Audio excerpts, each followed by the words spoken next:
sometimes the choice of a word can have so much weight that you can go back to a song a year later and change one word that really makes a difference. Haitian Art Podcast Series is a podcast that will engage Haitian and Caribbean artists in a dialogue on the critique on art forms that reflect the culture and heritage of the Caribbean. I'm your host, the Executive Director of the Haitian Heritage Museum in Miami, Florida. So Haitian Art Podcast is a podcast that focuses on a dialogue between Haitian and Caribbean artists and the critiques of the art form that reflect our culture and heritage of the Caribbean and, of course, Haiti, which is in the Caribbean. So we're so excited that you guys join us today. We have a very special guest.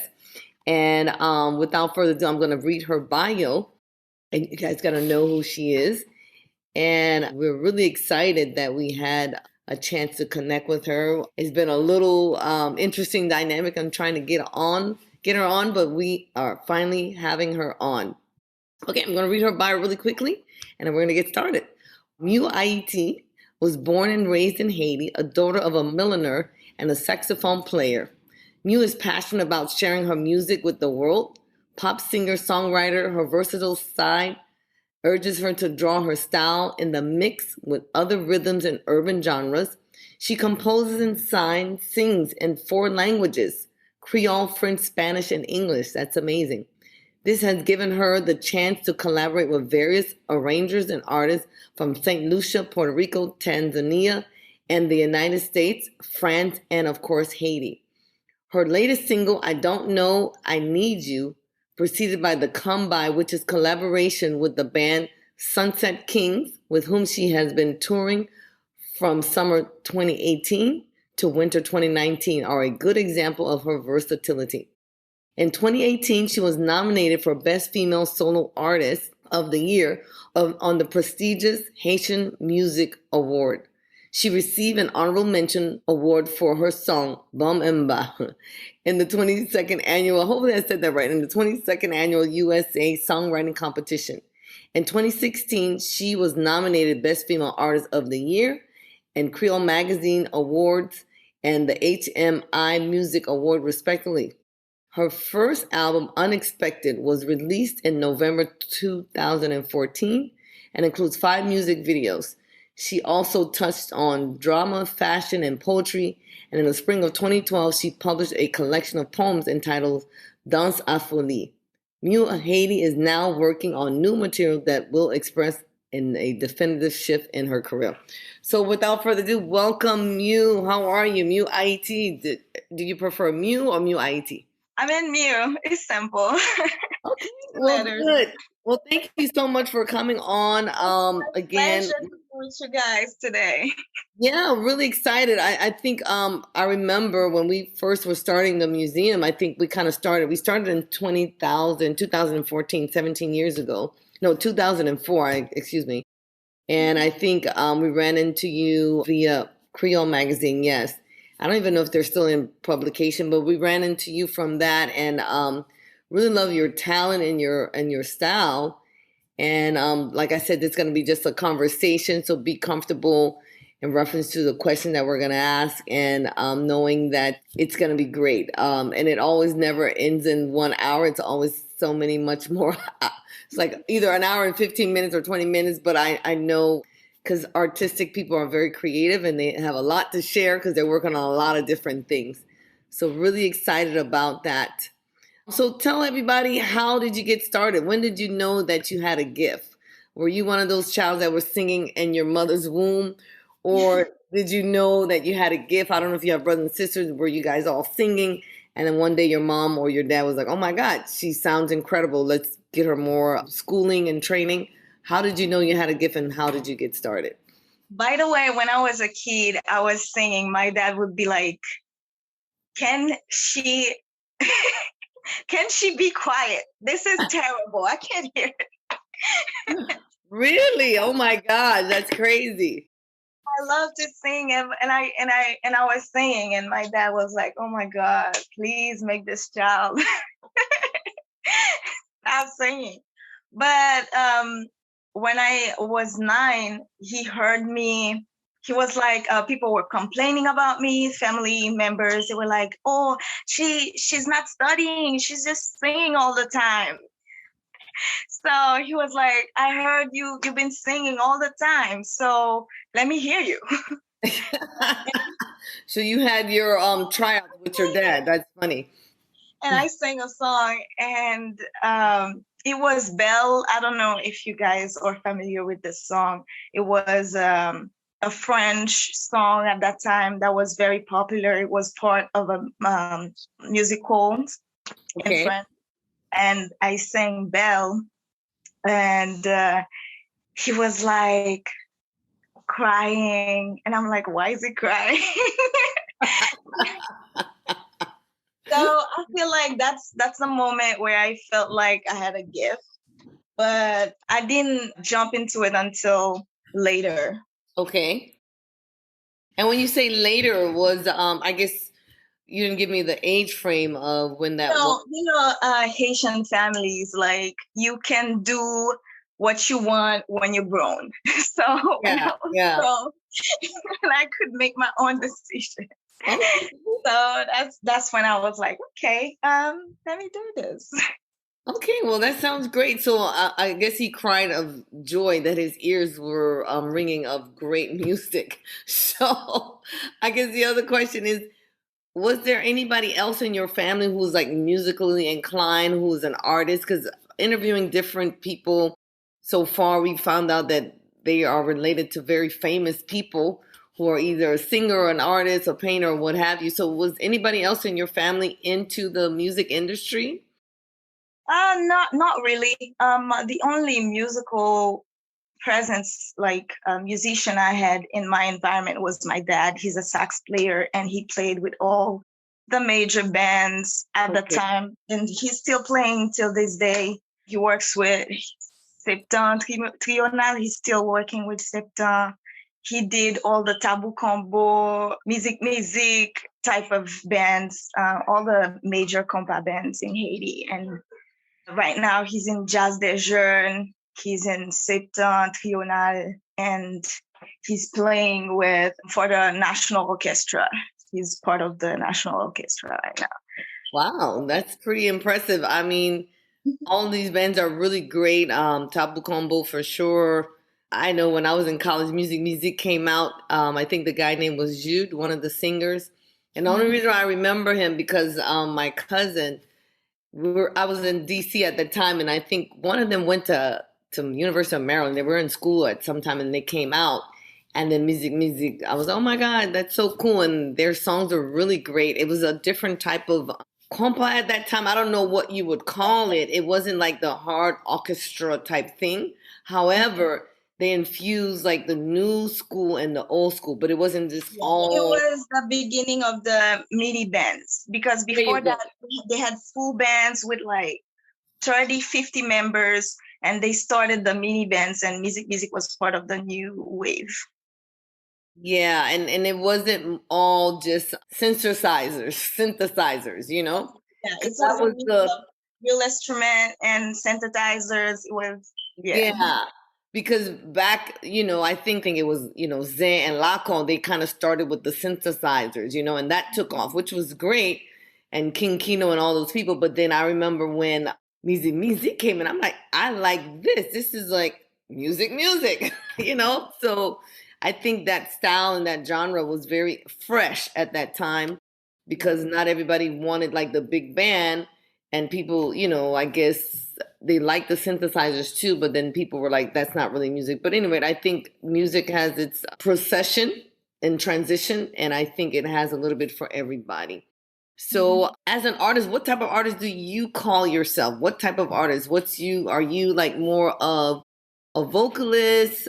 Do you write your music? Do you play instrument? Like, what type of artist are you? Are you an artist, or you are just, I don't know, what type of artist are you? I'm a songwriter. I write my music. I recently started to play guitar two years ago. So now I compose with my guitar too. And I'm a singer. And I also sometimes flow. I'm not going to say rap, but I flow. So I like to incorporate many things in my sound, and I don't like to be put in a box. So I like to try different things and add different things to the mix to come up with something that has some novelty for Okay. the others. Yeah. Okay. And then I guess you sing so many different you speak so many different languages and you sing so many different languages. My question to you, since you say you flow, because you don't say you rap, what language did you feel that you flow in best as an artist? So let's say, you're singing. Do you feel like you're flowing more when you sing English songs, French songs, Creole songs, or do you au mélange? Do you mix all your songs together, or your different languages together, or your styles together? Um, Yeah, because some people do fusion. Some people start off as a ballad, and then the third frame they're rapping, and I'm like, wow. Or and they're singing in English, but the refrain, the chorus line is in French. So how do you feel more comfortable as an artist? Is it just one I feel language? like Or you mix them. as someone who sings in many languages, I have a different relationship with each language. I feel Okay. like French really sounds very poetic to me. When Hmm. I'm writing a French song, it's demanding for me because I have a certain level of poetry that I want to attain. Right. And yeah, I feel like Creole is like my, how do you say that? My birth language. And when I do something in Creole, I want to make it justice. I want it to be like, how can I say that? I want it to be at that level. This is my first language, and this is how I express myself, how I give justice to the language. English is more like a hip thing for me. Okay. It's very attractive, it's more like a feeling good type of thing. Mhm. It gives me, um, I feel like when I write in English, it's more of like self-confidence type of vibe. What I write in English mostly is more like feel-good songs, like self-confidence things. Okay. It's a different relationship. And Spanish is more like a have fun, Hmm. like love type of Hmm. relationship. Like I feel Okay. like when I sing in Spanish, I'm thinking about vacation. Okay, all right. I mean, do you live in South Florida? Because that's vacation every day. Because everybody here speaks Spanish. It's like is that Fortunately, I live in Jersey. oh, okay? Because it's like I'm like, you know what, South Florida, it's all day, every day, having a Yeah, I feel that celebration I fun. had some time there and I had a great time. Yeah, South Florida. I mean, I love it. It's the weather, the sun. Like today is such a beach day. I actually started going off to the beach, but then all the it just traffic. I was like, I guess everybody's going to the beach today. So by the time I got like the things for the beach, it was too late. So I had to turn back, change, get out of my bathing suit, and then come here so I can start recording with the talents and stuff. But I'm not complaining. So maybe I can still have time after. But that's really interesting. So it must take a lot of time to write then, because if you're writing with the mindset of all the different languages, or you just write and oh wow, this song would be good in Spanish, or you write the song, then you're like, okay, I know I'm gonna sing it in Spanish, or you think like, okay, I want to write a fun song, so it's gonna be more of a Latin flavor, and I'm gonna sing it in Spanish, or you just write and then you're like, okay, I feel this is Um, the vibe for it Hispanic. mostly from the idea. Like Okay. I have the idea in mind and I'm thinking, ooh, I'm going to vacation and I make this guy and this is how I approach the, you create stories in your mind. Sometimes it's things that happens in real life. Sometimes it's just stories. I tell myself stories to bed. So I create characters and a storyline, and sometimes I'm like, that would be a great song. So sometimes it happens like that, but it always happened effortlessly. I after that maybe trying to analyze what I do, but it always happened effortlessly, and it's very easy to write a song. it just come by itself. I like how Michael Jackson said, you let the song write itself. You don't write the song. Okay. And I like this approach. It really, you give the creativity you receive from above, you let it flow. Okay, that's really interesting. I was looking at, I guess you were talking about, recently we had DMX who passed away, and one of the major songs, like an anthem for one of the companies that he was with or the group that he was with, and he was like, he wrote it because he lost a bet and he wrote the song in 15 minutes. So does it take you like 5 minutes to write a song or 30 minutes? Like, I was like, and that was one of the biggest songs that he had. I was like, wow, it took him 15 minutes to write that groundbreaking song. So I guess my question is, how long does it take you to write a song? Is it like a 5 minute? Do you write it in one setting? Is it 15 minutes? Or are you like, oh, okay, I don't feel like writing today, but you wrote the first hook of it, and you come back and you write the second part? Like, how is your creativity process looks like? And is it 5 minutes, 30 minutes, a day, an hour? What is it? It's really different from a case to another. Okay. Sometimes you can be in the studio. Right now, I'm experiencing writing a song in the studio. I've never done that before. I mean, I've done it once, but it wasn't. It was like that one time, and it was a party song. It wasn't like emotional, like dealing with personal drama. Okay. But most of the time, a song, I think you do the first draw on the first things that come into your mind, and that can take 15 minutes. But most of the time you got to come back to it with another perspective. Most of the time you go back. It's like when you are learning literature in class in school, they show you, I think I had a course where they showed us the manuscript of the poet, and you see how they come back to the text and edit things out and replace words. It's sometimes a choice of a word can have so much weight that you can go back to a song a year later and change one word that really makes a difference. And that's a lot what happened with songwriting. You can write a song real quick, and when you record it, you feel like, okay, something might change. I may change that. And that's how beautiful it is. And that's what makes it special, because sometimes a word sound a certain way with the melody. Mm-hmm. And you got to find the right word for the melody and vice versa. Okay, that makes a lot of sense. So I guess the other question to that is like the melody, like you said, you come back a year later, you feel like, okay, I can change it or whatever, and it kind of draws from what you saw when you were taking this class about how a poet wrote poetry, Mm-hmm. the literature you said. So I guess my second question is, not the second question, but on part two to that, where do you find your inspiration? Are you writing songs from personal trauma, not drama, but just experience? Because, Mm-hmm. with, DMX and all these other artists, when you saw their interview, they were like, yeah, they wrote about what was life. So are you writing about life? Because I know you said there was a fun song, it was a party song.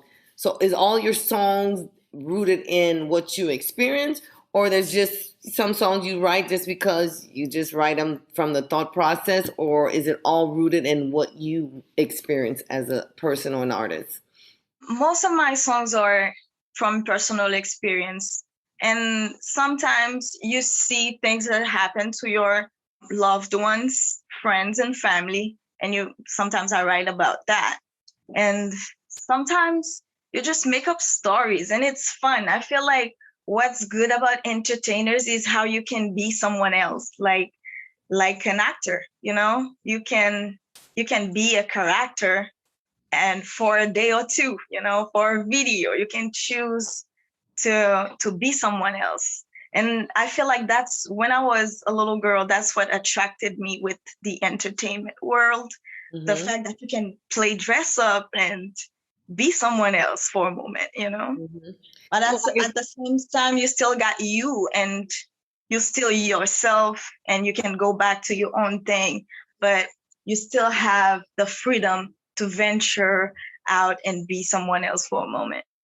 okay, so I guess it's really more, that's what they call it, performing artists, right? Mhm. So, for us, I love artists, and I say every type of artist, culinary, visual, I guess, performing and musical artists, all types of art form, and it takes a different skill. So, the question that I'd like to ask you too, like when you are performing, is it more like you perform off of the energy of the people that is around you, or are you performing because this is a song that you feel like you need to get that message out?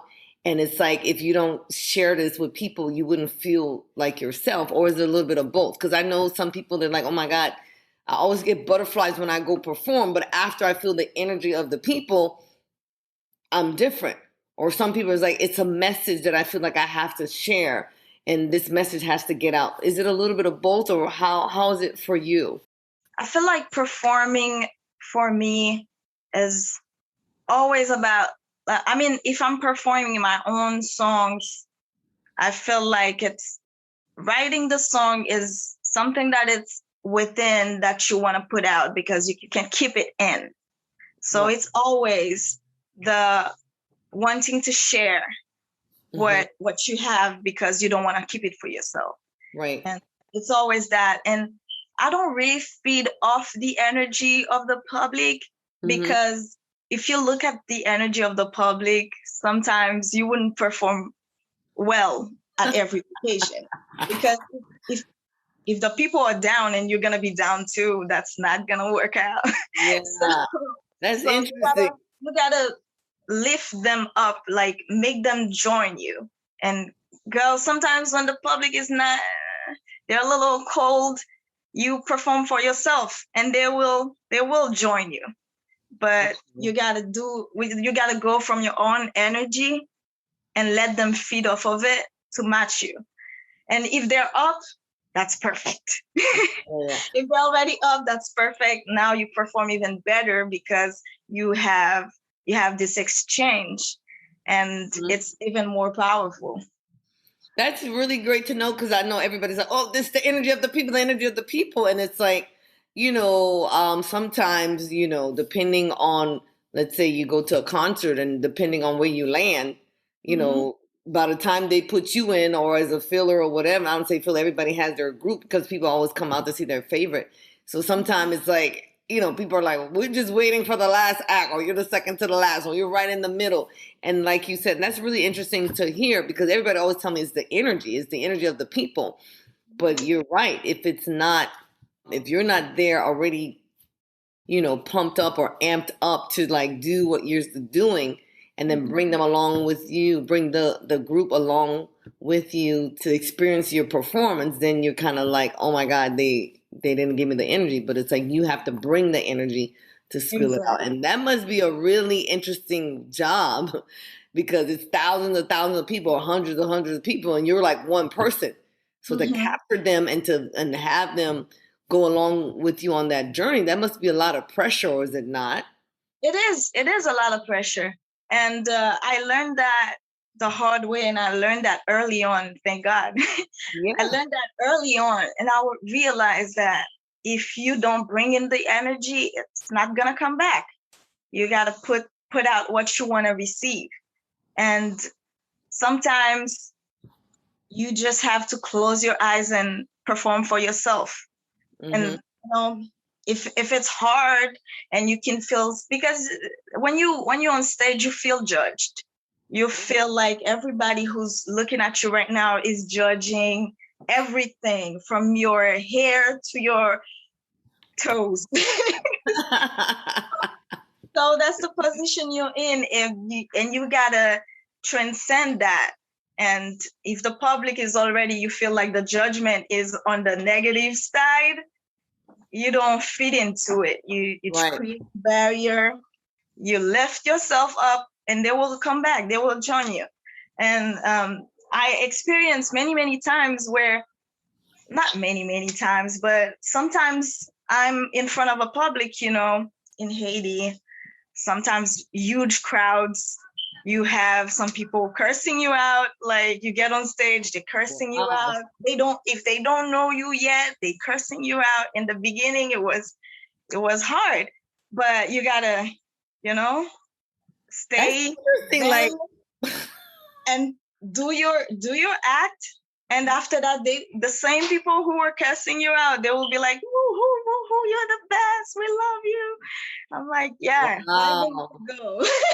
That's so interesting. I mean, I don't really want to hear what they say, but I'm just kind of curious. Like, is it because that they are intoxicated? Like, because I just can't imagine I'm going to a show and I'm like, maybe I won't pay attention to the artist if I'm not interested. But for me to sit there and like say explicit words to the person, I don't know if they use explicit word, but Oh, that I don't know. happens. That's kind of weird to me. That happens when they're waiting for their They're like artists. their artist, their favorite artist, and it's not them. It's not, how the shows can be long and Yeah. there's many artists, and if they don't know you and you get like in the beginning, it was hard, but it gets better. Okay, well, that's really great that you say that. So, leading on to the next question. So, what do you think that you learned from that experience? Did it make you more like a stronger person or no quit attitude? It's like, and did it make you like, okay, you know what? I learned, like you said early on, I learned I got to go out there and perform for myself and bring my own energy and don't worry about it. Like, what did it teach you? Like, for somebody who wants to be like an artist, a performing artist, a singer, or whatever, what nuggets can you give them in reference to that? Because you already experienced that. So how did it make you continue on? Because that really is, I guess, some form of rejection. And then how did you overcome that? And what did you learn from that? One thing I know that I'm bringing something to the table that everybody's gonna love it. Like, I know when I step on a stage, I know you're gonna be satisfied. Knowing that if I didn't start to sing yet, I didn't start my performance yet, and you have opinion, I respect that. Right. But let's talk later after the performance. I know you're gonna love me after. So Got it. knowing that, like, I have confidence in my act, and I know that I always deliver every single time. So, and always deliver every single time means staying prepared, and I do that job. I Yeah, make sure yeah. I stay prepared and I'm ready for every occasion. And one thing that artists learn is to read the room.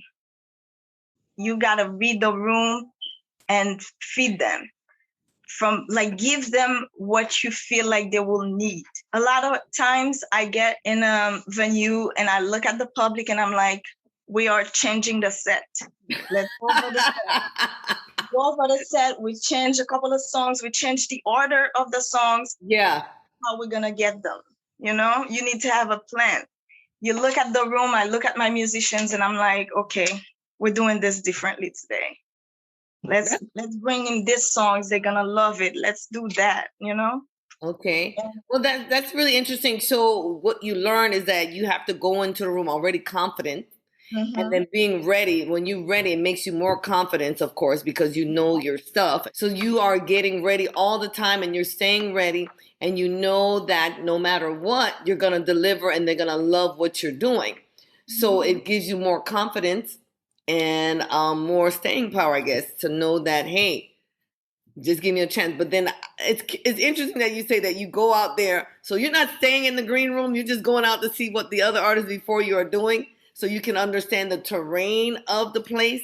That's really good, because I think sometimes, and I'm not a performer, but work with a lot of different types of artists. Like, when you stick to the script, sometimes the script is not going to work because, the bad art, I'm going to say the artist, the act before you took too much time and everything is running slow, or the people were like, they're already pumped up. So now you're like, okay, let's keep the momentum. So I think that's very wise. I've never heard an artist tell me that. And I think that's important, because sometimes you think you're going to end it off with a big bang and then Mm-hmm. you realize you need to start off with a big bang and then of course mellow out. So that's really interesting. I think any up and coming artist or performer, they will learn from that, because I think it's important to not be so rigid and to be able to, switch it up Yes, we wherever have you. to be flexible. Yes, I think Mhm. that's really, really important. So you guys out there, if you're trying to be an artist, you got to be flexible, be confident, be ready at all times and know your skill set. That's really good advice.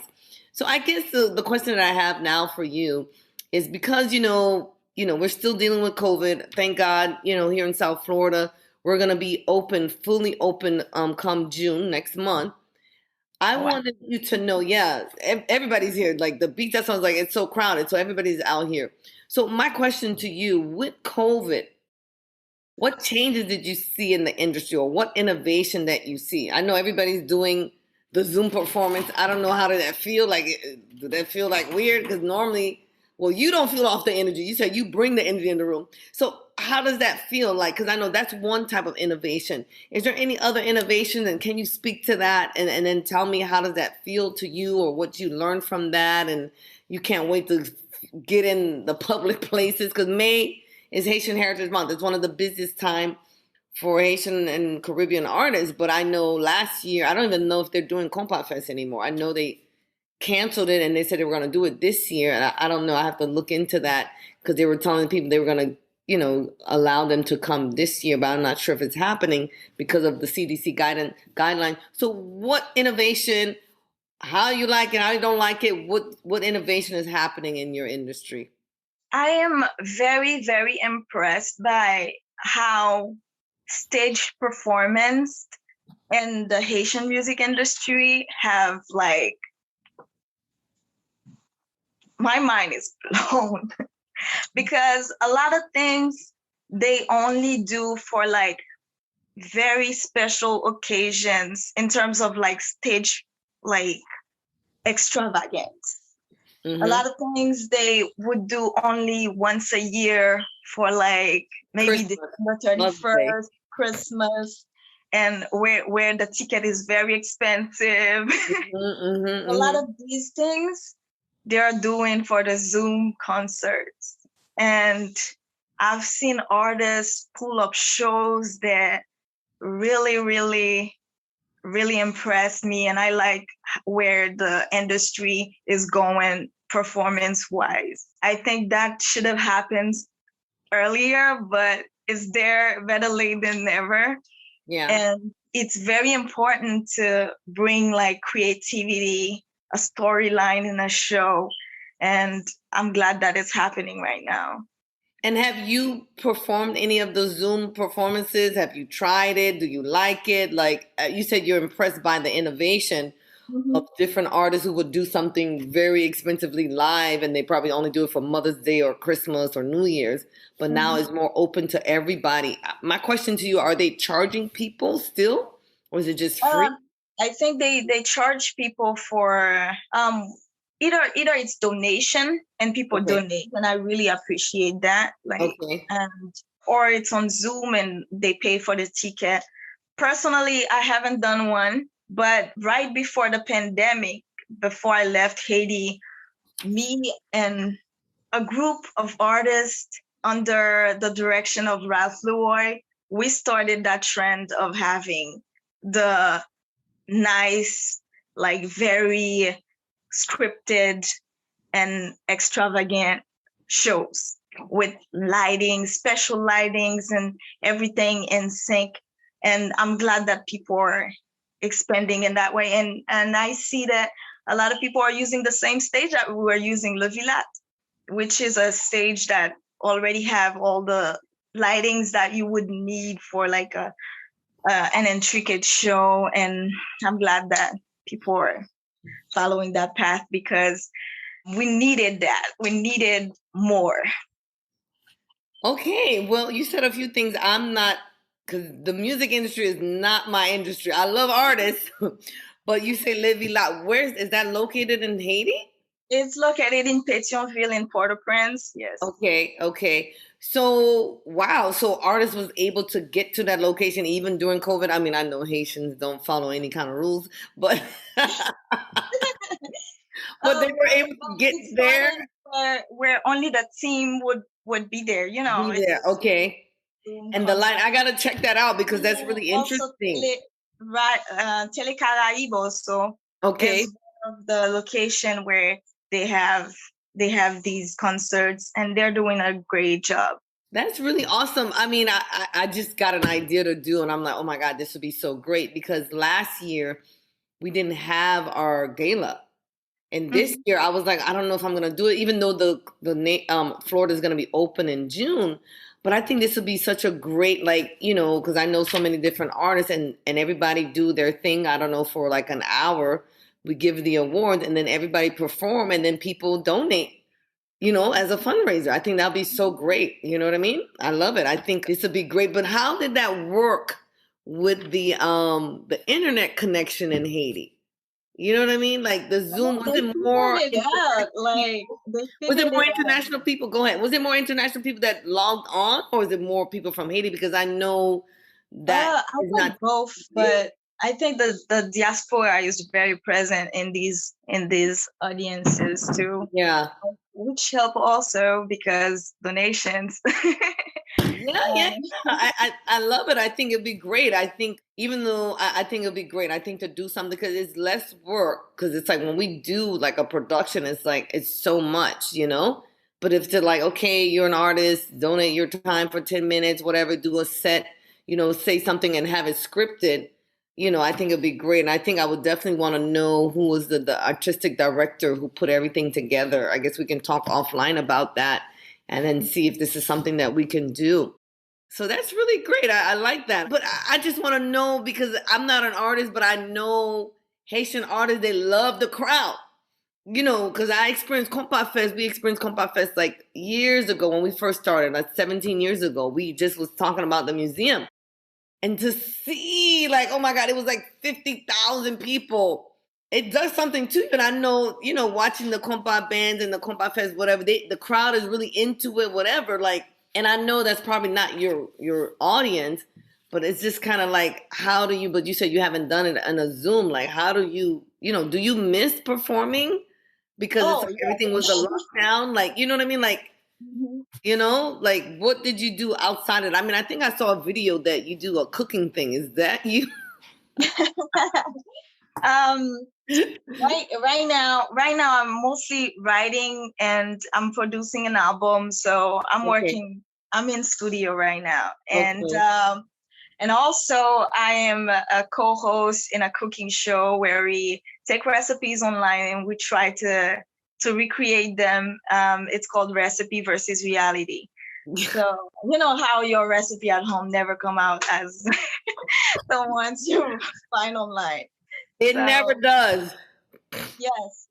And in May, I'm shooting a music video, which is gonna be my next single coming out. And I have new management, so it's a lot, and a lot is gonna change because my team is expanding, Okay. and I have new people on board, and I'm meeting new people in the American music industry. And yes, we want to make a big bang when I I, come out. I think that's great. I think I don't know if anybody did that, but I think you guys should do it. Maybe that could be another fundraiser idea for us. And maybe like we can do like a fundraiser for the whole month of June. I think that outside of, doing like the whole Haitian Heritage Museum gala performance, whatever, have the artists, I think somebody should do a Haitian versus.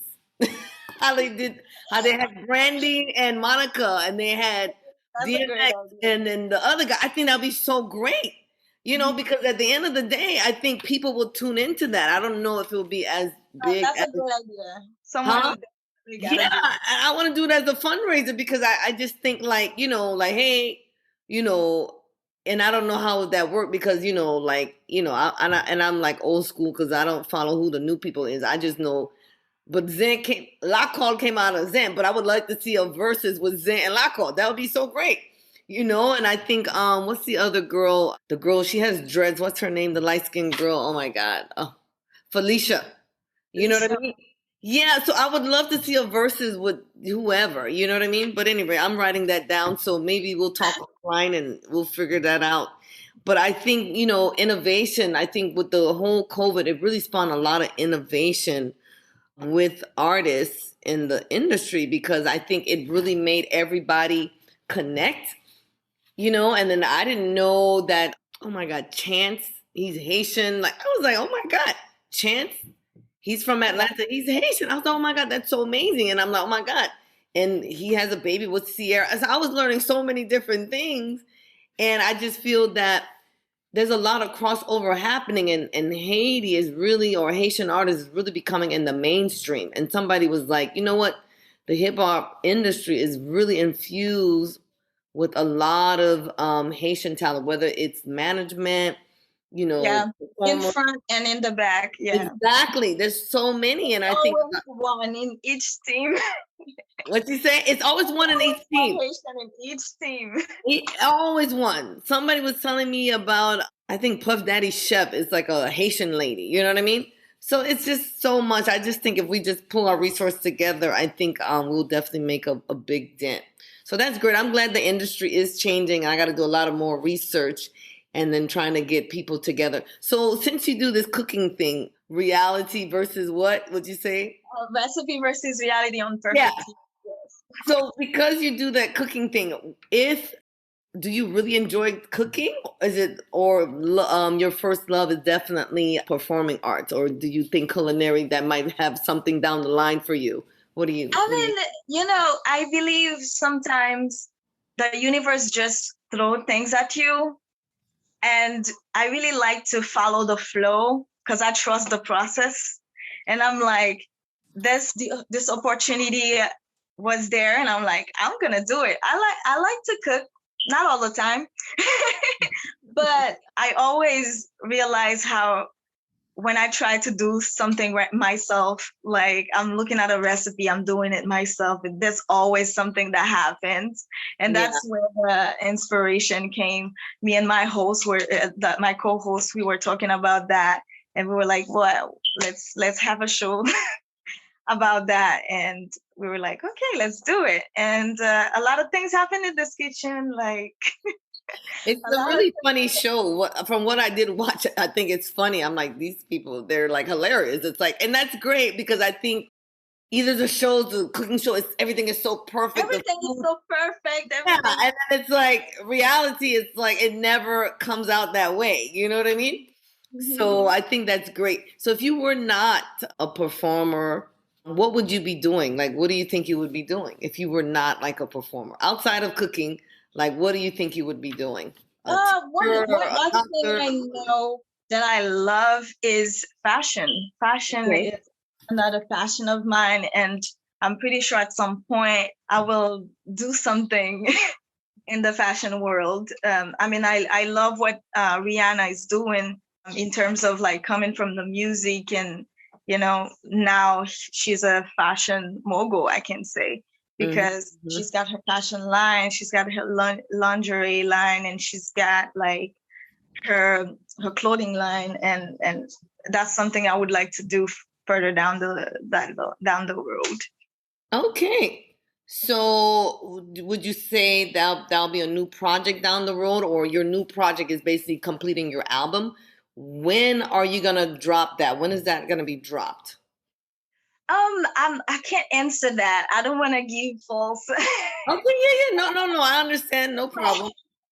But I know there's a single coming, and we're working hard on finalizing everything to shoot the video.